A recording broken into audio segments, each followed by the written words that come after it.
First story. OP's boyfriend's family lost their home in a fire accident, and they are asking OP to put her name on a mortgage loan. She thinks it's too much to ask. I've been dating my boyfriend for almost 4 years, and we've been together for about 2 years. I'll cut to the chase.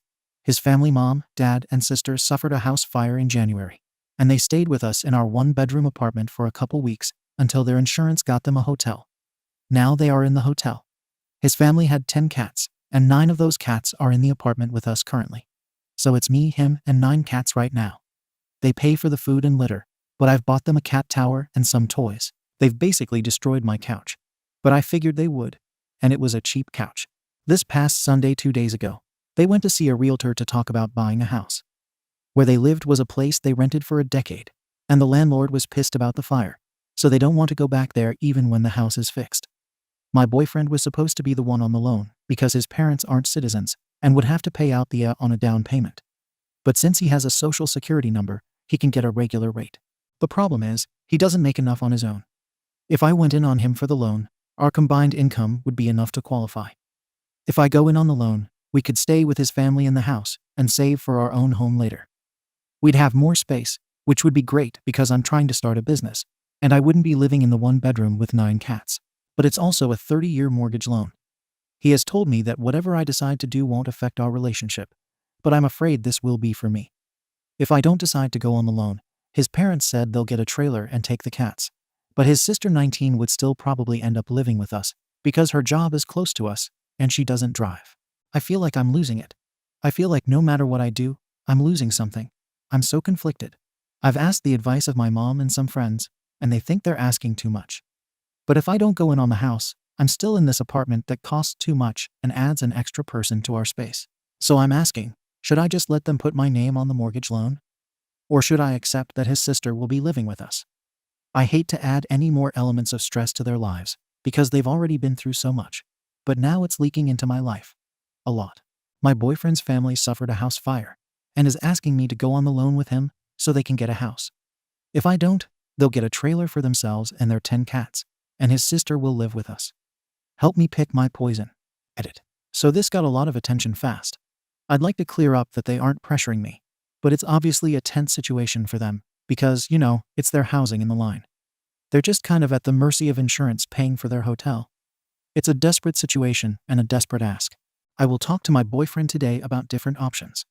I spoke to my mom, who is a homeowner, and she advised against this, but seeing all of your reasons as well, like not being able to get a second mortgage because of this one, is a nail in the coffin. I'll suggest his sister stay with us as long as she is looking for another place of her own, and I'll encourage her to maybe look for a roommate with a good friend of hers. I knew this would be a risky move, but seeing how much it really takes from me, no. I will update later, but have peace of mind that I will not be taking out a mortgage for his family. Edit. This house would be in my name on the deed. The cats are not destroying my apartment, as so many people are assuming, just the couch. I obviously care about these people, which is why I would even consider it. So please stop creating a story in your head where I'm some sucker wanting to be scammed. Comments. Barink. This is a terrible idea. Do not do it. They were renting before. They can find another place to rent. Do not make this your problem. Jimmy Sabirchin. Do not do it. I'm sorry for your BF's family, but don't do it. This can easily get you trapped. If you consider it, meet with a lawyer and get a contract that is for your benefit and doesn't leave you with the costs of all this. What if you do it and your boyfriend leaves anyway? Anyway, that sounds very fishy to me. If you were my client, I would tell you, as an accountant, to stay away from this. You are just the girlfriend, and you are in a position to easily abuse and use it. Mysterious ad 7461. Plus, OP can't save for a house while living with them if she's holding their mortgage. Not many people qualify for 2 mortgages, and she'd have to pay the higher rate for a secondary home. Update. 1 day later. So I was not expecting 1 in 300 people to find so many different ways to say no. I'll be honest, I was not inclined to sign anything, not because I didn't think his family would follow through or anything. I just knew I didn't know enough to make this decision. Homeownership is a distant thought right now, at the age of 25. I came here hoping to see if this is something people actually do, and what it would mean for me and my boyfriend if we did. The obvious risk was, what if we break up? But I knew there was more than that, and you all made that clear. First things first, no mortgage. I made that post yesterday morning. And after reading through the comments that actually gave insight into something like this, I realized, yeah, there is no way we can do this. I wish it was a viable option to solve their current problem, but it just isn't. Fortunately, by the time I got home after work and talked to my boyfriend about it, he also realized this was not a good idea. I was glad I had the foresight to make us wait before giving his family an answer. It just stunted too many of our own opportunities for the future, so we were both on the same page about it, thank God. Someone mentioned that you can learn a lot about someone by how they handle the word no. And I can say that I didn't really learn anything, but just confirmed suspicions I already had. His mom was very understanding, and I don't think she even understood what she was asking when it came up. After my boyfriend explained it to her, she told his dad, who is not his biological dad or even his stepdad, just as mom's longtime boyfriend. This matters for the next part.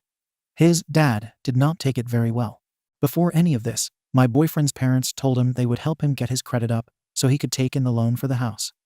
They'd help pay off his credit card and obviously front the money for the down payment. And they said even if we didn't help with the house, they'd still do that since he's helped so much already, coordinated with the Red Cross to get them assistance after the fire, helped wrangle the cats, housed the cats and his family, went with them to the realtor. As I suspected though, once we made it clear that it was not happening with the mortgage and how it would damage our future chances at a home for ourselves, his dad wasn't happy. When his mom asked if they would still pay my boyfriend's credit card, his dad said no.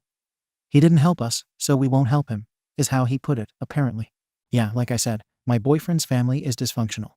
I can't say I've ever had the most respect for his dad, but he's been there for most of my boyfriend's life.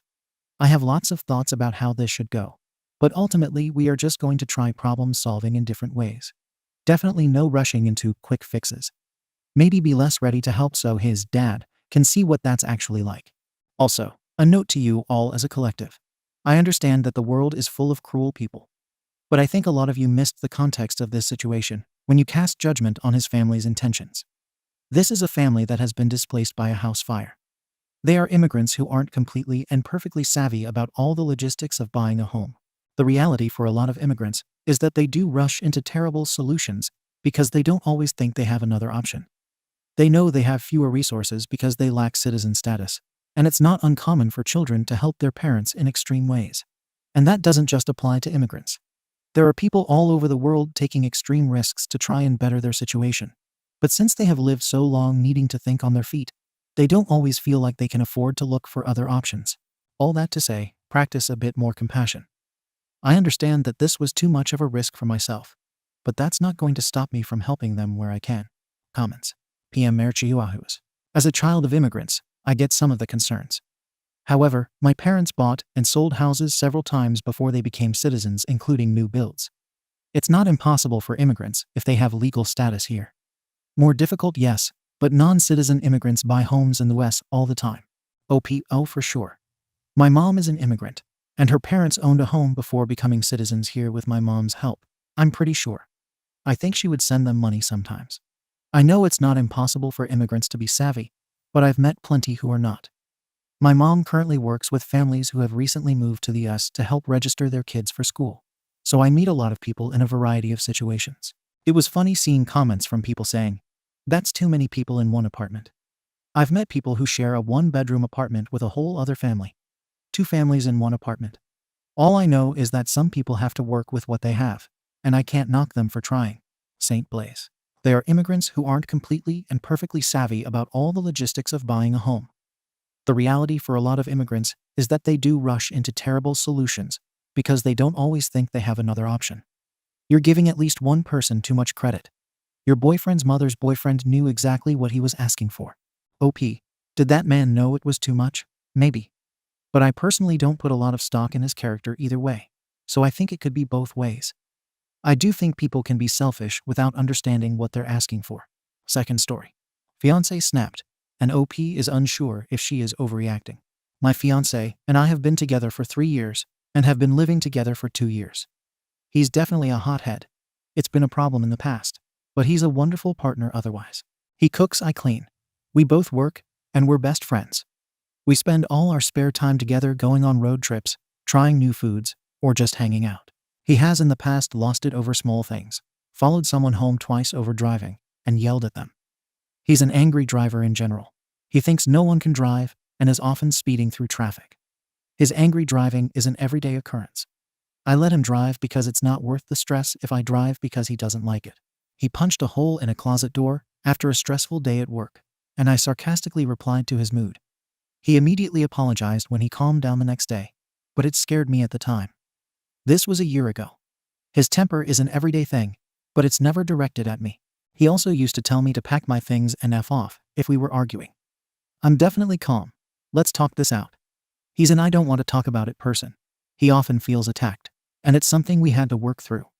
He's much better now.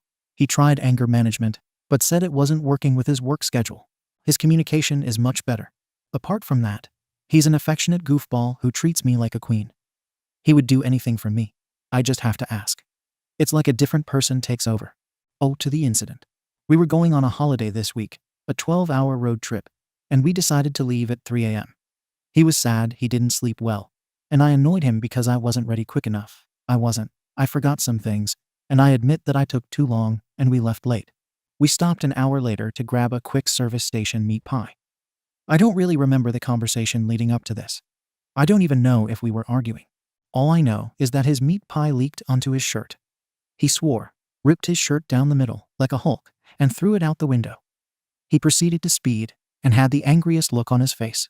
I was scared. It was a dark back road, and I could see he was doing 140 km. I told him I was scared and to stop, but he ignored me. I told him to please calm down and stop. Suddenly, he slammed on the brakes, and all the things in the back flew forward.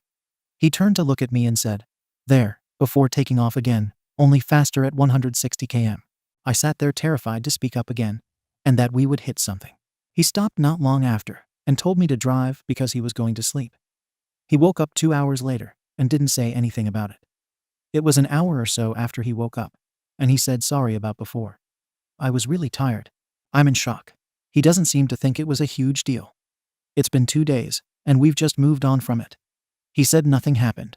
And he knows how to control a vehicle, so why would he put himself in danger? I just need some advice. I'm starting to rethink this whole relationship based on this incident because I'm scared to tell my friends because they will hold judgments against him. Update: I'm so completely overwhelmed by the response from this group. I never thought I'd receive so many helpful and worried comments. I have 4 more days of this trip, and since so many are telling me to be careful, I am not going to do anything until I get home. You've all shown me it's time to tell my sister and brother what's going on. They live in the same city. Thank you again for all your help. I feel so rattled. I've never once thought it was abuse. I just thought he needed help and support. Comments: Staff the donkey. Nope, I'd be out of there. And please stop prefacing with, "He's a good guy." No, he is not. He has explosive anger issues that he can't control and unleashes by getting physical or verbally abusive. No one should be with a person who can't control their anger, because at some point, that anger has a high chance of turning on you, and instead of a wall, it will be your face. Unless he goes to anger management and is in therapy, do not marry this man. Do not have children with him. Listen to your gut and remove yourself from this relationship for your safety. Update: 2 months later. Thank you to everyone who commented on my previous post. It's been a while since my original post, and a lot has happened. The end of the relationship was nothing short of a soap opera. I spent nights in bed next to him on our holiday, reading Lundy Bancroft's book, and I was floored. All the comments were so eye-opening, even if I didn't want to believe it was that serious. So many things were hitting home. There were so many things I didn't consider abuse, but these were things I wasn't telling friends or family about. I was protecting him from anyone knowing what he was really like. A part of the book referenced cheating and abusers as one archetype that matched a lot of my partner's attributes. I thought I was crazy, but over a week after we got home from our holiday, he got home from work, we had dinner, and he went to shower, so I checked his phone. I repeated this for quite a few nights, gathering evidence. He has been cheating on me and lots of different women over the last 3 years. And currently, there is one woman who knows all about me and likes to talk about how awful I am with him. A lot of things he thought he deleted that Messenger archived. I eventually confronted him one of those nights when he was coming to bed, and he told me he was too tired to talk about it, that I invaded his privacy, and that they were just friends. I was so angry that I pushed it in terms of keeping the conversation going, not physically. He said he wanted to sleep, and I said if I wasn't getting any sleep, he wasn't either. He snapped. He punched a hole in the wall. He broke our dresser, it's destroyed. He went into the kitchen, and he smashed other things. It was terrifying. I was begging him to stop. He then said I was lucky something of his wasn't broken. I said why? What does that mean? He said he would have unlived me. It's more graphic, but I'm not sure if I can post it here. I got my things, snuck into my car, and went to a friend. He called me and said not to bother coming home. I wasn't. Why would I? The next day, he said it was all my fault because I wouldn't let him walk away, that I was a moron, and that I ruined everything. I should have let him sleep and waited until the morning. I called my brothers and said I needed to get my things. I decided it wasn't a good idea for them to come yet, because I think they would have escalated the situation, as they were angry too. I took my sister and friend and had them wait in the car until I was sure it was safe. He wasn't meant to be home, but was. They said I had 5 minutes until they were coming in. I told him I'd come to get my things, but he got emotional and said he never wanted me to see that side of him. I said we were done, and he got angry again and chased me into the garage, throwing pillows at me. He said I would regret not fighting for this, and I asked him what I was fighting for because this wasn't how you treat someone you love. He collapsed into a crying mess and said he loved me too much and needed me, that he'd been an idiot and ruined it all. He said I could take what I wanted, and that he would speak to me tomorrow when we'd both slept. He got upset when my friend and sister came inside because he didn't know they knew. I took the opportunity to get clothes, and my brothers returned for my things 2 days later. He sobbed on the phone to me to remind me that he wasn't getting attention from me and did the wrong thing, that he's really stressed, and it all came to a head. He also told me this would happen to me again, and the devil I knew was better than any other. He was begging me to come home. I made contact.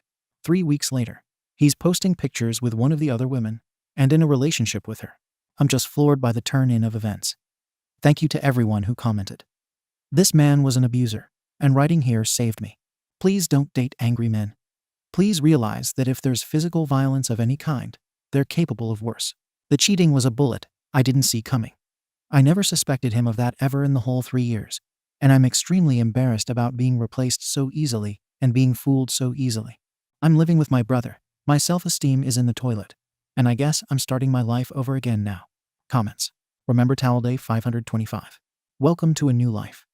Wipe the slate clean, but keep the lessons learned. I am proud of you for standing up for yourself. It took me 10 years. You did it in 3. OP very close to 4 to be honest. It was still very hard to let go. I was so traumatized by him. It's still a work in progress. Angels 1. It's not that it was easy to replace you, and there is nothing wrong with you. People like him need to always be with someone. Notice how he has multiple women there as backups. He can't handle not just being alone, but not having someone fulfill the role that makes him feel good about himself. All the while, he tears that person down. As you said, trauma bonds them. I'm really sorry. I've been in an abusive relationship. It's really hard, and it hurts. But I promise it gets better. Thank you for watching the video. If you are interested in listening to these kinds of stories, we've got more in store for you. Simply subscribe to our channel, hit the like button, and share it with your friends.